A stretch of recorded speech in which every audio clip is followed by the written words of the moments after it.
Hello, good morning mga ka-nature. Ito na naman po tayo sa bago nating video. Pero ito, variegated crouton, cypress, isang klase ng cypress na inaalagaan ko. Isang taon na. Makikita mo ang kulay niya, marami. May dilaw, may pula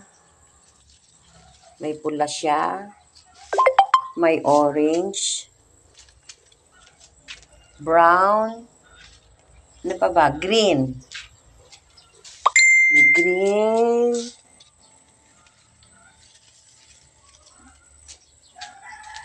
dark brown, light brown. Kung titingnan mo siya, marami siyang kulay. Yan. Isang taon na ito sa akin. Madali lang naman itong buhayin. Madaling alagaan. Pero pag sobrang init, dapat bantayan siya kasi natutuyo yung dahon. Kailangan mo siyang itago. Nung summer, grabe yung niya.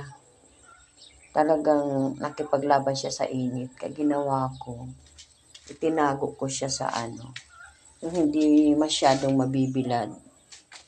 Yan o. Ang ganda niya. Diba?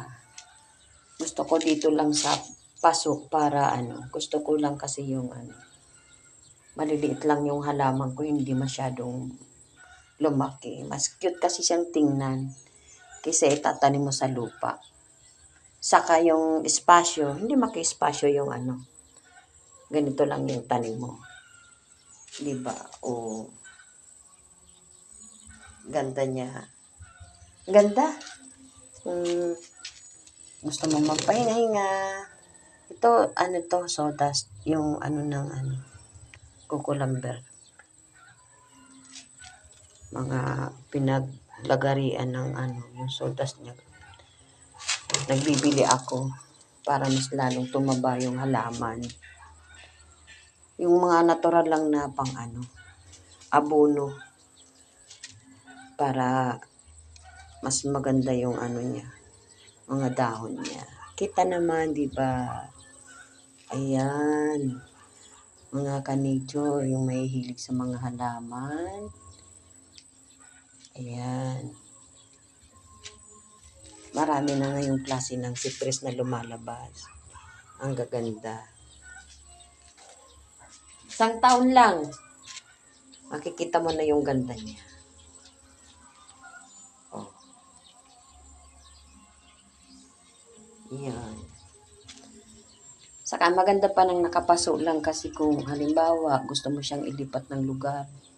Kung grabe ang init, kung grabe naman ang ulan. Kasi yung yung sobrang ulan, nakakamatay din yun ng halaman.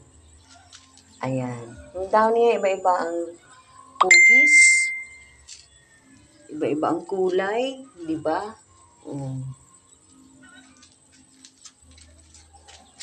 Yan po.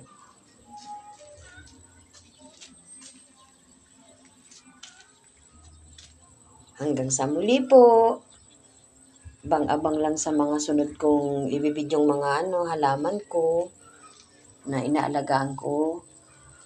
Araw-araw, tinitingnan, nakakaalis ng pagod.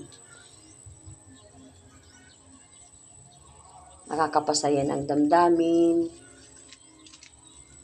Ayan. Sige po, bye-bye po. Ulitin.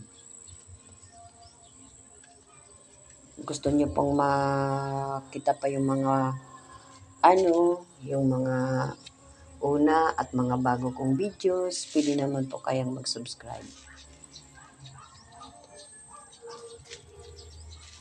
Pindutin lang po ang bell sa right side para yung mahihilig sa mga halaman. Pwede rin kayong mag-share, mag-comment sa baba kung meron din kayo nito. Para ba yung mga yung mga ideas nyo ng pag-aalaga ng mga halaman. Para yung kaalaman ko, kaalaman nyo, malaman ko rin. Yan, ang taba niya. Basta ang ganda. Hindi po ba?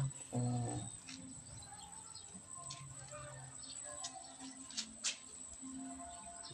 Bye-bye.